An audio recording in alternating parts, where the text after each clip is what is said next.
Тысячи сердец бьются одним чувством. Тысячи «я» сливаются в одно общее целое «я» в гармоническом сознании беспредельного блаженства.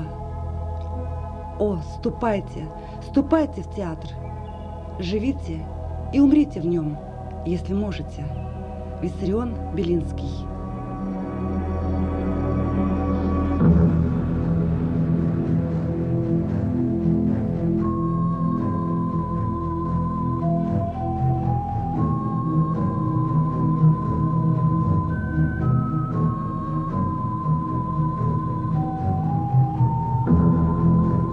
Здравствуйте!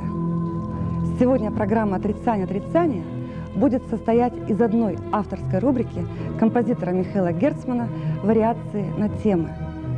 Я надеюсь, что эту передачу с удовольствием посмотрят поклонники солистки Республиканского театра оперы и балета, народной артистки Республики Коми Галины Кузнецовской, а также те, кто еще, быть может, не знаком с ее творчеством. Как становятся артистками? О чем мечтает известная актриса? Об этом и еще о многом другом Михаил Герцман беседует с Галиной Кузнецовской. Галина Саватеевна призналась, что не любит давать интервью. Тем ценнее для нас эта беседа, которую мы записали накануне ее юбилея. В честь 40-летия творческой деятельности Галины Кузнецовской на сцене Республиканского театра оперы и балета была сыграна оперетта Ирмы Кальмана «Баядера», фрагменты которой мы включили в нашу программу. Это 105-й спектакль с участием Галины Кузнецовской в роли Мариетты. И сейчас, глядя на искрящуюся энергией артистку, трудно поверить в ее возраст, в то, что вот уже 40 лет Галина Кузнецовская на сцене театра.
Только что завершился бенефис Народной артистской республики Галины Кузнецовской. Это был прекрасный спектакль. Давненько я не видел в театре столько народу. Просто невозможно было сесть, и даже стоять было непросто. Я очень счастлив, что вот было такое скопление народа, такое столпотворение, такой энтузиазм. И мне сейчас вспоминается момент, когда я впервые увидел актрису Кузнецовскую. В 1971 году я только приехал после Ленинградской консерватории, весь еще был как-то там в Ленинграде. И вдруг я увидел на афише название «Моя прекрасная леди». А надо сказать, что к тому времени прошел фильм «Моя прекрасная леди». К тому времени я раза 3 посмотрел этот спектакль в Ленинградской оперетте. Я хорошо знал музыку к этому спектаклю, и сейчас могу ее сыграть. И пьесу Бернарда Шоу «Пигмалион» хорошо знал. И поэтому я шел с каким-то моментом, ну, не то чтобы пренебрежение, но, во всяком случае, с предвзятостью. Я знал, что я приехал в город Сыктывкар, неизвестно вообще, что здесь такое там. И я вот как-то... И вот когда начался спектакль, и когда впервые вышла актриса, и вот она такая вышла косолапая, вот такая, какая должна быть по роли, такая характерная, с огромными распахнутыми глазами, удивленно глядящая. И потом на протяжении спектакля она превращалась в леди, она превращалась в прекрасную женщину, в прекрасную Лизу. И это было сделано настолько талантливо и режиссерски, и актерски, что вот сейчас, по прошествии 29 лет, я не могу это забыть. И была там сцена, в которой вот перед тем моментом «Я танцевать хочу», она приходит с бала, со своего первого вот выхода в свет, и она начинает раздеваться. Вы понимаете, я напоминаю, это 71 год, когда слово «эротика» еще не было вот таким популярным или бранным, или вообще, может, по-моему, даже это слово-то никогда мы не слышали. И вот она стала за какой-то прелестной ширмой, подсвеченная сзади, она начала медленно снимать вот эти шикарное платье. И вот в этом было столько чистоты, в этом было столько прелести, столько обаяния, что, понимаете, зритель замирал, он уходил какой-то очищенный, какой-то вот возвышенный, почти, напоминаю, это мюзикл, это, казалось бы, не какое-то такое возвышенное искусство. То есть она показала такую актерскую игру. Вот тогда я пошел и взял программку. Вот тогда я посмотрел, кто такая Галина Кузнецовская. Я еще удивился, незаслуженная никакая, но это же потрясающая актриса. Я пошел за кулисы, я постучался к ней. И вот так состоялось наше знакомство. И с тех пор я не пропустил ни одного спектакля с ее участием. Сейчас прошло очень много лет. Мы сегодня увидели ее в Баядере. Мне показалось, что не было этих лет, вообще не было.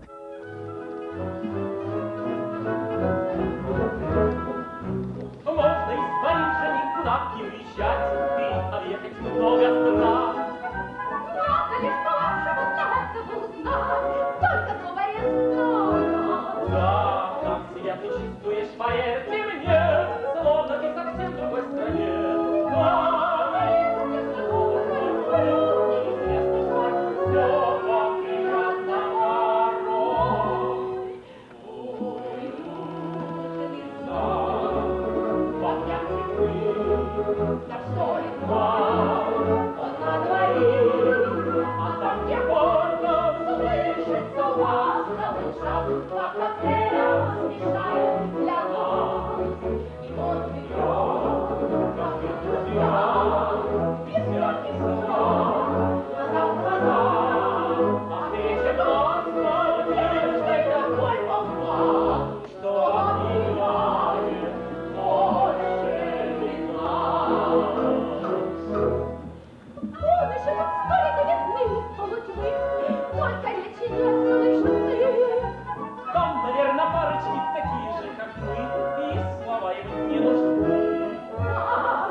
Сейчас, когда только что закончился бенефис, когда мы только что поздравляли, целовали, обнимали эту необыкновенную актрису, мне кажется, что если бы я сейчас брал у нее интервью, я брал бы его, наверное, ну, условно говоря, на одном колене. Вот стоя на одном колене, как должен стоять мужчина перед такой женщиной. Но интервью мы взяли заранее, и мне кажется, что я сам недоволен, мне кажется, что я разговаривал с такой замечательной актрисой недостаточно почтительно. Галина Саватеевна, вот вы народная артистка Республики Коми. Вы больше 30 лет проработали в этом театре. Скажите, а как становятся артистками и народными? И народными, и артистками. Как вот это начинается? Как у вас начиналось? Ой. С детства мечтали быть актрисой? Да, конечно. Ага. Еще когда учась в школе в Поселковой, город Ухта, поселок Водный, потому что я из деревни, деревенская девочка. И тогда еще в школьной самодеятельности я пела, любила. И когда мы с девчонками, с мальчишками гуляли по тракту вечерами, когда уже успокаивалось все, и я, вы знаете, изображала одного актера. Вы, конечно, знаете, и все знают, это Аркадий Райкин. Я была в него влюблена, и вот я его копировала. Но там полный был, все в восторге. Значит, отсюда уже у меня какие-то задатки были актерские. Лицедейство. Да, ага. Ну, потому что, ну, сейчас, конечно, я и комик, и субредка, и характерная актриса. Героиня, когда надо. Ну, героиня, да, ага. Но героиня такая, ну, советская ближе, чем... Вот. И, конечно, и вдруг я услышала по радио, что существует в столице Республики Коми музыкальное училище в Сыктывкаре. Ну, поговорила с мамой. Мама говорит, нет, ну куда? Ты не самостоятельная.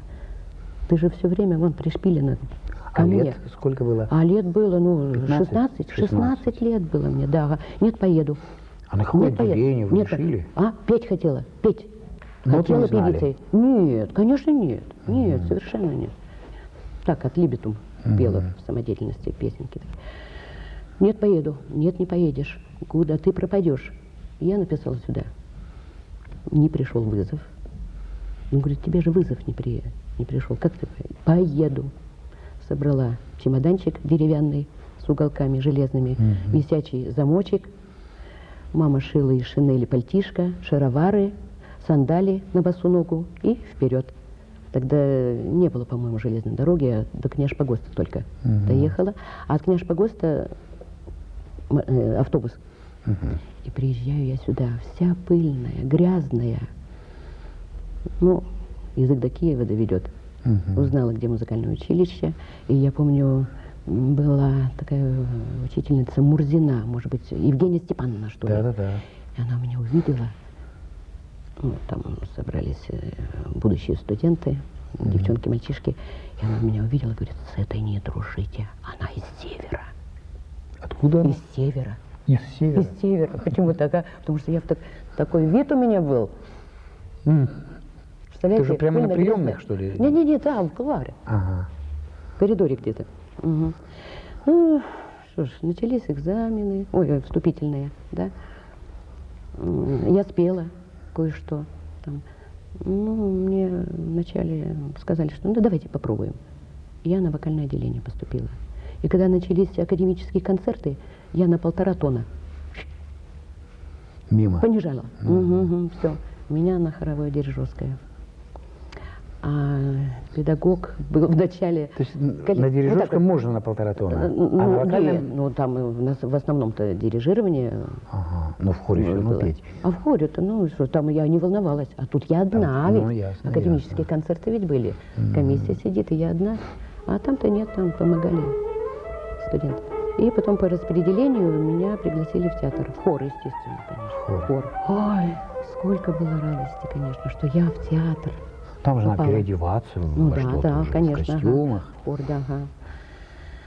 В хоре проработала 5 лет. 61 года по 60.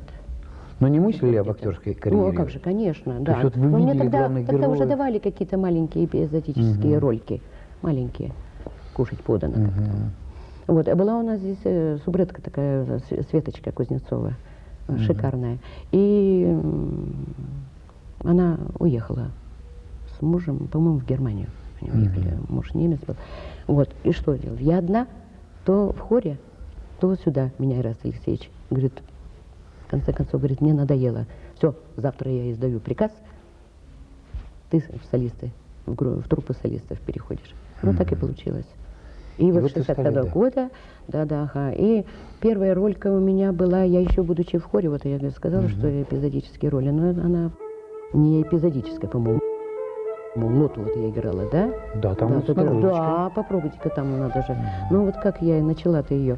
Идет сцена Амалия, Амедей и Лота. Ну, мать, отец и дочка.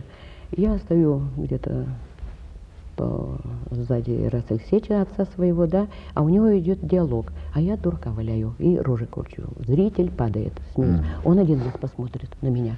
Я сразу раз прекращаю, как солдат стою. Он второй раз ничего не поймет. Диалог идет. Зритель должен слушать, что он говорит с партнером, что такое там творится. Потом он понял, поймал меня. И за кулисами он говорит, иди сюда.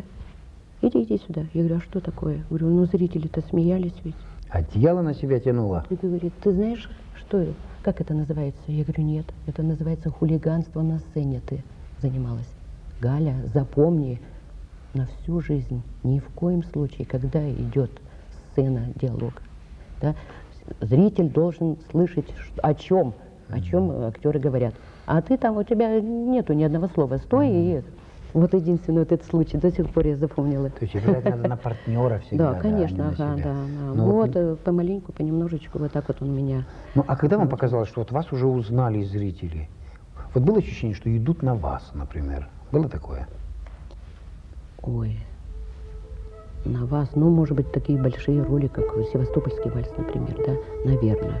Вот «Моя прекрасная леди», большие, «Фиалка Монмартра», «Цыганская любовь», «Зорику», где я играла. Вот такие большие, конечно, роли.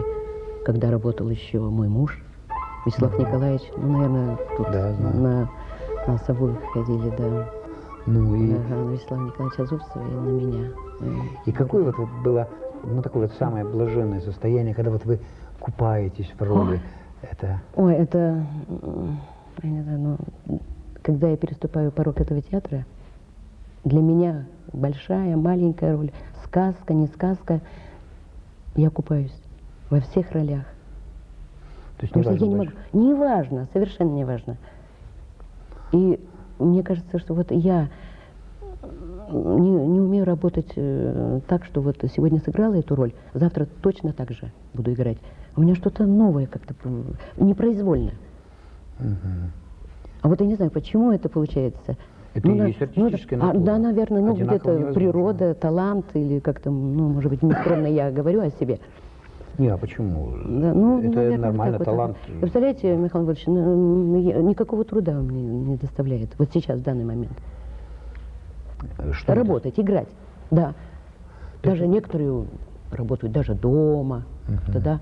А я выхожу, может быть, с опытом.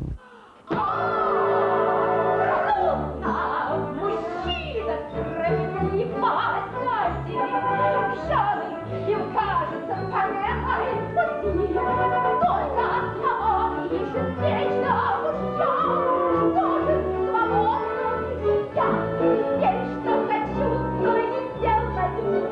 Сразу открыто непременно такой, чтобы могла мне дышать земной.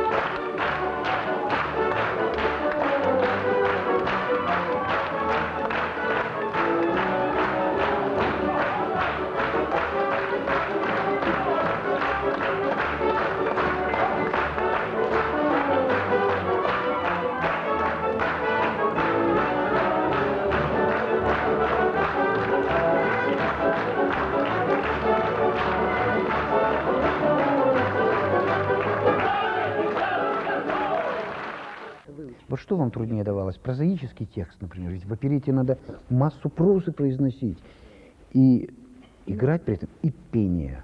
И вот это сочетание делает вообще профессию опереточного актера же необыкновенно. Да, сложной. конечно. Почему и говорят, что легкий жанр, трудный жанр. Да. Там ведь и петь, и танцевать. Ну и что вам было и, труднее? Наверное, с текстом. Текст. Текст. Да, ага. Если да, бы петь текст, все ага. время, то вам было бы Да, даже ага. проще, наверное. Конечно, ага, с текстом. Вы знаете, я просыпалась утром, только-только протираю глаза, и тут же сразу за очки и за роль. Утром очень хорошо учится. И вдобавок просто глупо. Я должен этого слушать. Бабушка, конечно, ты! Прощаю. Если он стоял целый месяц около такой женщины, как ты, и ничего не предпринял, просто он не мужчина. Конечно, не мужчина. Хватит!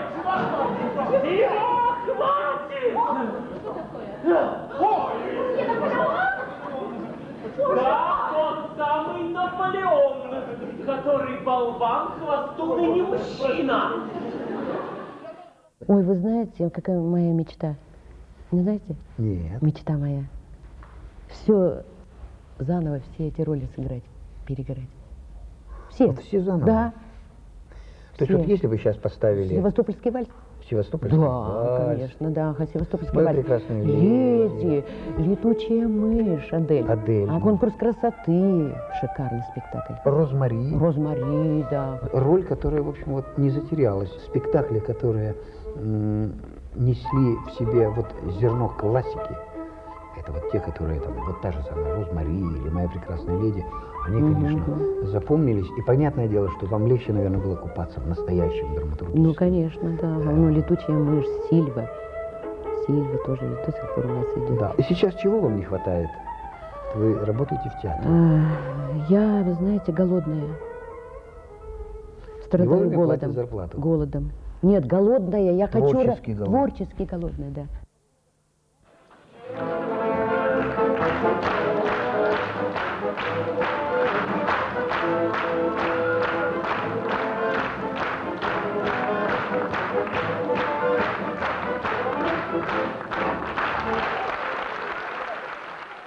И вы в сказках тоже занимаетесь. Ой, как в сказках я люблю работать. Ой, прелесть. Ага. Ну, сказки это же... А если- какая сказка, знаете, хорошая? «Золотой цыпленок». Не видели? Нет, не Ой, видел. ну что вы. А сказки Ой, старых дедов какая. вы заняты? Да, там лягушку играем. Я, знаете, я не был Лягушечка. просто над ним. И вдруг однажды случайно попал на этот спектакль «Сказки старых дедов». Ощущение такое, что спектакль обветшал, декорации там держатся на да-да-да, волоске, вот все упадет. Артисты играют, ну, я не знаю, Ну, как хотят, но что делается в зале, с каким восторгом принимают дети.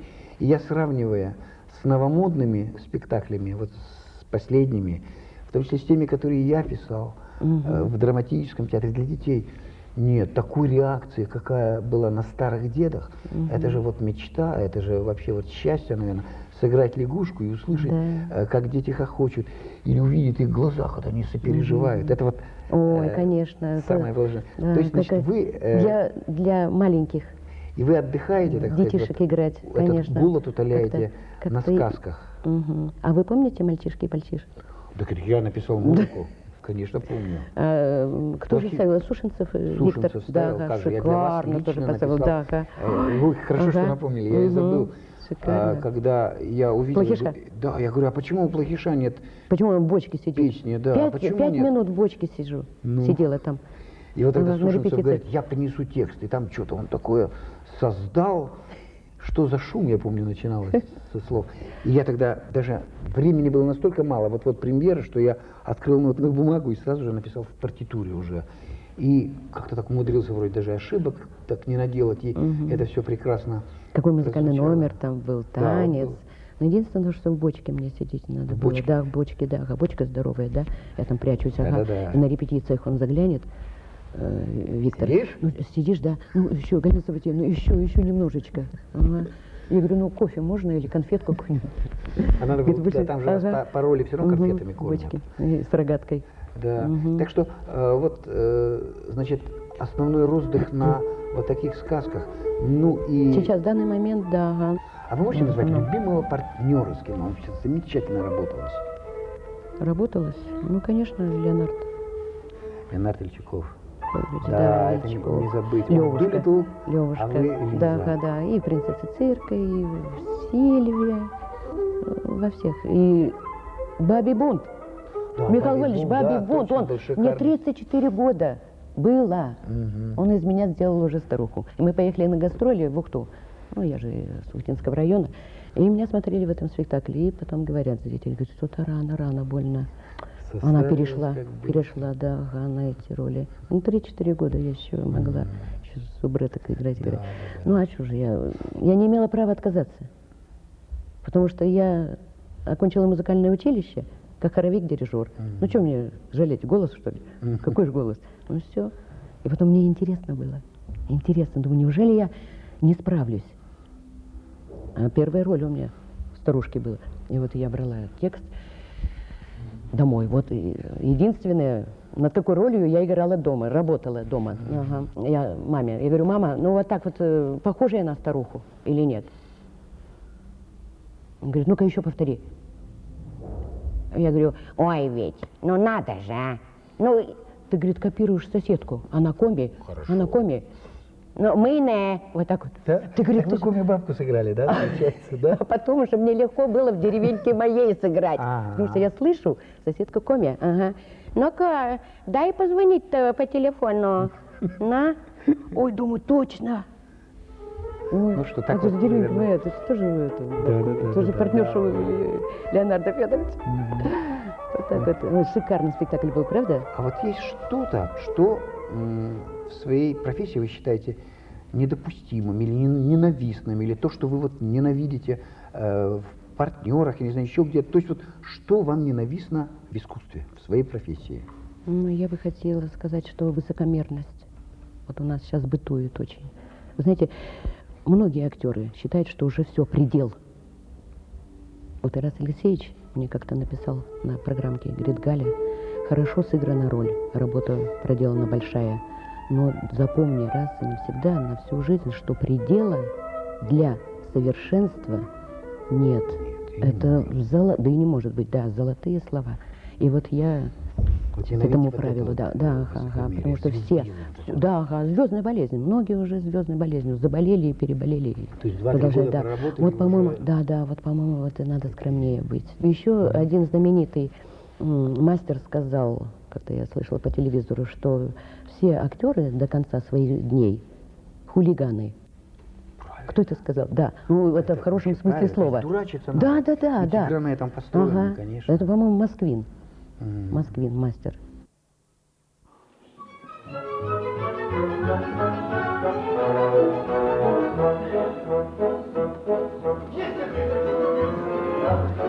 Он придет,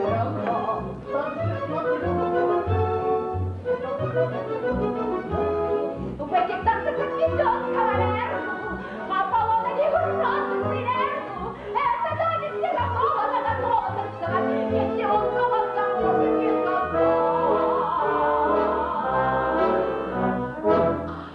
ах, вот мадемуазель, молодец, держи, что вы не читали, война или лексика доработы. Лишь это самый умный танец, кроме его зовется умный танец, а придумал Шиммер сумасшедший говорят.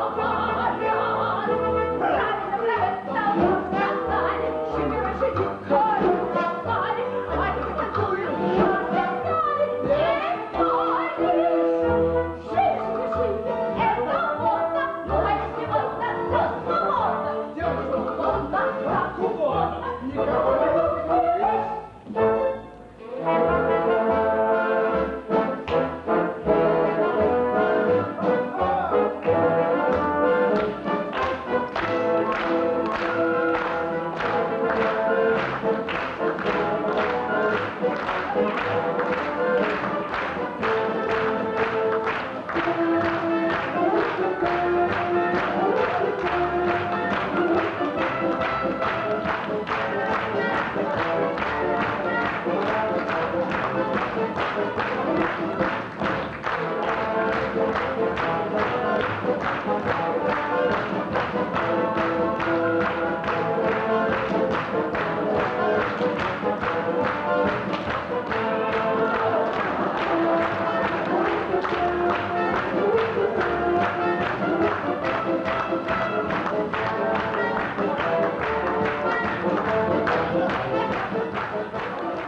Галина Саватеевна, если бы я писал вашу артистическую и жизненную биографию, я бы ее назвал «Золушка, которая стала принцессой». Спасибо вам за это общение. Спасибо вам.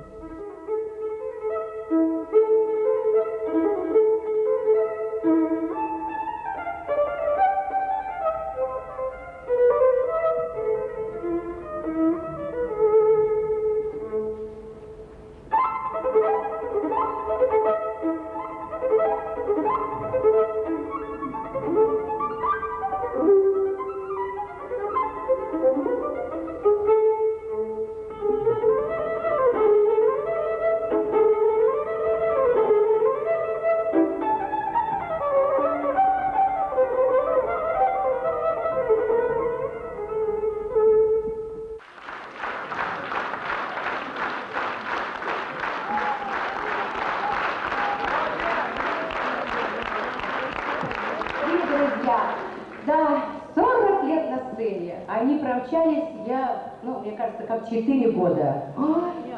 4 дня?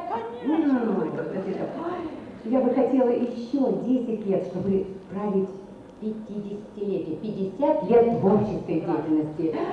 Самое главное, чтобы здоровье было, и чтобы я с вами работала, со всем коллективом. Я благодарю весь коллектив, всех участников сегодняшнего спектакля за мой праздник. Все руководство под управлением Валентины Ивановны Судаковой, художественное руководство, дирекция и Петровны Бобраковой, и вас, Его Величество, зрители. Мы без вас, рыба для воды. Я вас люблю. Всех. Низкий вам поклон.